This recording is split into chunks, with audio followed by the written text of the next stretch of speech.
तर भरपूर अशी लेअर सुटलेली, पदर सुटलेली, खमंग खुसखुशीत शंकरपाळी कशी बनवायची योग्य अचूक प्रमाणामध्ये ते आज आपण बघ. योग्य अचूक प्रमाणामध्ये 1 किलोची शंकरपाळी आपण बनवणार आहोत.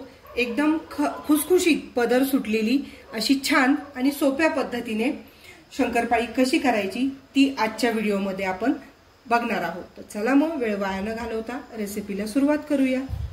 तर शंकरपाळीसाठी आपण अगोदर प्रमाण बघून घेऊया.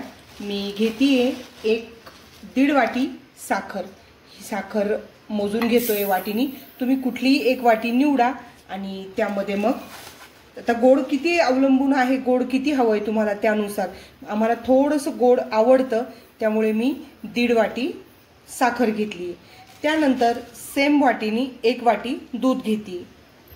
हे गच्च 1 वाटी भरून दूध घेते. मेजरमेंटसाठी 1च वाटी ठेवायची. ही जी साधारण आपली भाजीची वाटी असते ना, तर ती वाटी आहे त्या आकाराची. तर मग आपल्याला चला आता हे साखर आणि दूध विरघळून घ्यायचंय. आपल्याला फक्त ही साखर या दुधामध्ये एकसारखी अशी वितळून घ्यायची. पाक वगैरे करायचा नाही किंवा जास्त उकळी घ्यायची नाही. फक्त साखर वितळेपर्यंत हलवत राहायचं. साखर पूर्ण दुधामध्ये विरघळली आपली. आता आपल्याला सेम वाटीने, जी वाटी आपण दुधाला साखरेला वापरली त्याच वाटीने आपल्याला सेम तूप पातळ करून घ्यायचे. आता हा पूर्ण 1 किलो मैदा मी घेतलेला आहे. 1 किलोचं प्रमाण दाखवते तुम्हाला. आणि पॅकिंगचा मैदा आहे, स्वच्छ असतो एकदम, त्यामुळे चाळून वगैरे काय घेतला नाही. जर तुम्ही सुट्टा मैदा वापरत असाल ना लूज मध्ये तर मग चाळून घेतला तरी चालतो. आता हे 1 वाटी तूप आपण पूर्ण वितळून घेतले, गरम करून घेतले. एकदम पण कडक तापवलं नाही, फक्त वितळून घेतले. आता आपल्याला हे पूर्ण या मैद्यामध्ये टाकून घ्यायचे. गरम आहे त्यामुळे काळजीपूर्वक पूर्ण हे तूप आपल्याला असं या मैद्यामध्ये टाकून घ्यायचे.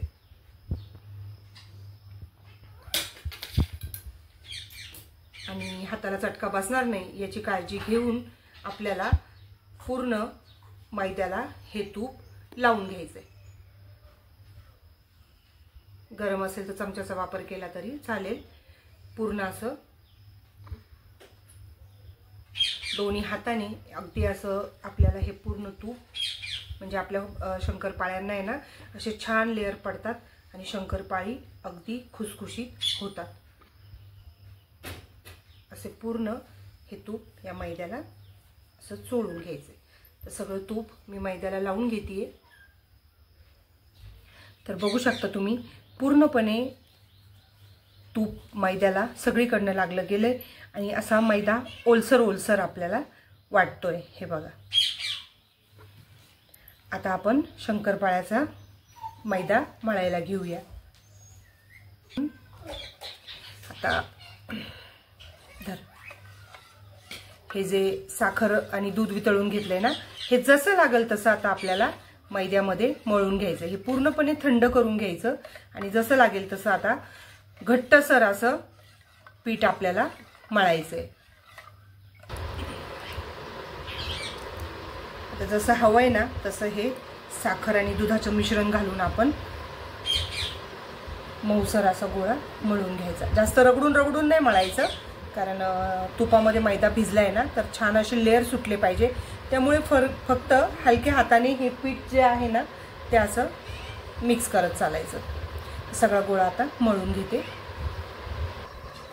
तर या पद्धतीने आपला गोळा मळून झालाय.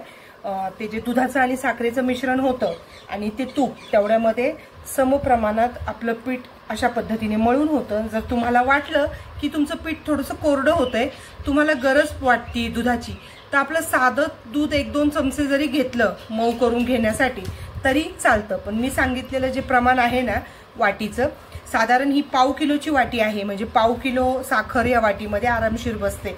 तर असं मी प्रमाण घेतलेलं आहे. तर अशा पद्धतीने आपला गोळा अगदी कणिक मळतो त्या पद्धतीने मऊ मळायचा नाही, त्याला अशा चिरा वगैरे दिसल्या ना तरी चालेल. आता हे साधारण 10 मिनिटासाठी फक्त रेस्ट करू देऊ त्याला. आणि शक्यतो सुकू द्यायचं नाही वरनं, कारण मैदा आहे ना आणि त्यात तूप टाकलंय आपण, तर ते जर आटरलं गेलं तर मग आपल्याला लाटायला जड जातं. त्यामुळे ना झाकण ठेवायचं पक्क त्यावर आणि एक 10 मिनटं लाटायला घेऊया. 10 मिनटानंतर पीठ कसं भिजलंय आपलं बघूया. छान आता आपल्याला लागेल तसे गोळे करून घ्यायचे.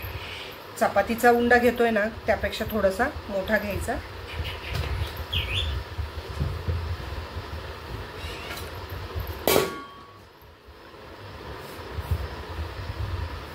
आणि पीठ जरा तुम्हाला असं कडक वाटत असेल ना तर त्याच्यामध्ये तूप आहे, थोडंसं असं चोळलं ना तर आपल्या हाताच्या उष्णतेने ते तूप लगेच वितळतं आणि पीठ आपलं सॉफ्ट होतं.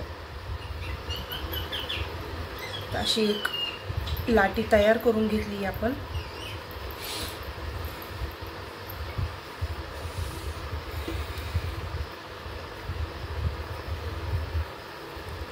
कुठेही लाटताना तेलाची पिठाची गरज भासत नाही.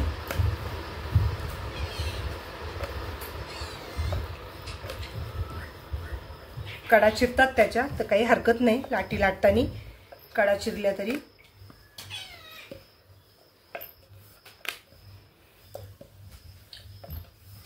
जसे तुम्हाला हवे पातळ जाड त्याप्रमाणे करून घ्या. पण जास्त पातळ नका लाटू. काय होतं जास्त पातळ लाटली ना तर मग खुसखुशीतपणा येत नाही, शंकरपाळी कडक होतात. तर मी आता कापण्यासाठी हा चमचा वापरते फिरकीचा.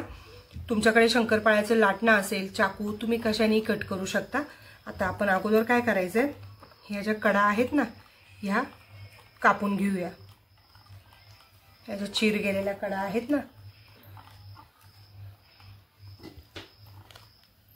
तर ह्या अशा कापून घेऊया. आणि मग आपल्याला हवे त्या आकारामध्ये छान असे शंकरपाळे कापून घेऊया. हा फिरकीचा चमचा आहे ना सोपा पडतो, एक सारखा पण कापता येतात आपल्याला आणि दिसतातही छान. अगदीच तुम्ही चाकूने जरी कट करत असाल तर काहीच हरकत नाहीये.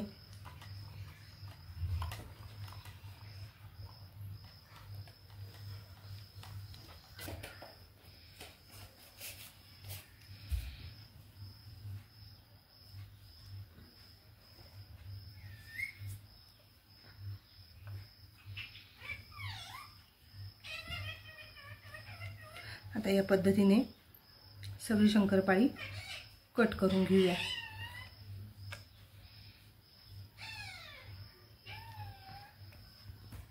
अशा पद्धतीने कापून झाल्यानंतर शंकरपाळी अगदी सुटसुटीत होतात ते आपले. अजून एक लाटी लाटून घेऊया, मग तुम्हाला तळून दाखवते. 2 लाट्या लाटून घेतल्या शंकरपाळ्याच्या. आता तेल पण गरम झालंय चांगलं. थोडंसं पीठ टाकून बघूया तर पीठ लगेच वरती आलंय आणि कुठेही जळालं नाही, याचा अर्थ आपला तेल चांगलं तापलंय. आता थोडे थोडेसे करून शंकरपाळी टाकून घेऊया तेलामध्ये. गॅस मीडियम ठेवायचा, जास्त बारीकही नाही आणि जास्त मोठाही नाही. जास्त मोठा जर ठेवला ना तर एकदम शंकरपाळे करपून येतील, आतमध्ये कच्चे राहतील आणि करपून येतील. त्यामुळे एकसारखा मीडियम फ्लेमवर गॅस ठेवायचा. हे बघा या पद्धतीने. शंकरपाळी गार तेलात टाकू नका, विरघळण्याची शक्यता असते आणि तेल पिऊ शकतात. शंकरपाळी टाकल्यानंतर असे बुडबुडे आले पाहिजे, म्हणजे तेल व्यवस्थित तापलेलं आहे. आता एकसारखं हलक्या हाताने फक्त असं तेल हलवत राहायचं.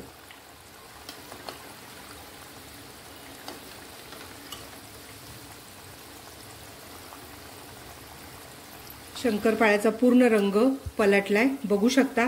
आणि या रंगाचे झाल्यावरच आपल्याला शंकरपाळी काढून घ्यायची, कारण काढून झाल्यानंतर 5 ते 7 मिनिटं त्याची तळण्याची प्रोसेस आतल्या आत चालू असते आणि त्यामुळे रंग जास्त डार्क येण्याचा हे असतं.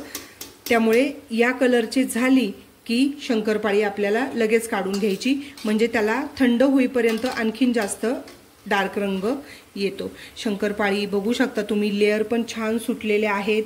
एकदम अशी खस्ता आणि खुसखुशीत शंकरपाळी झालेली आहे. तर आता असं सगळी लाट्या लाटून, आणि दोघी जणी जर असेल ना करायला तर मग सोपं पडतं, पण एक जण जर असेल तर मग 2-2 लाट्या लाटून घ्यायच्या आणि गॅस कमी करून तळून घ्यायच्या. पुन्हा तळेपर्यंत गॅस कमी करायचा. हे बघा, तुम्हाला थंड झाल्यावर आणखीन त्याला लेअर दिसणार आहेत. तर अशा पद्धतीने शंकरपाळी सगळे तळून घेऊया. तर संपूर्ण आपली शंकरपाळी करून तयार झालेली आहेत. तर बघू शकता, एकसारखा रंग आणि खुसखुशीतपणा, लेयर्स पण असे भरपूर सुटलेले आहे आणि शंकरपाळी अगदी आपली सुंदर झालेली आहेत. तर मग अशी ही 1 किलोच्या प्रमाणामध्ये केलेले आजचे शंकरपाळी रेसिपी तुम्हाला कशी वाटली मला कमेंट्स करून नक्की सांगा. चॅनलला सबस्क्राईब करा, फॉलो करा आणि आखाड तळणीचा आजचा हा आपला गोड पदार्थ शंकरपाळी कशी वाटली तुम्हाला रेसिपी हे नक्की सांगा. Bye bye.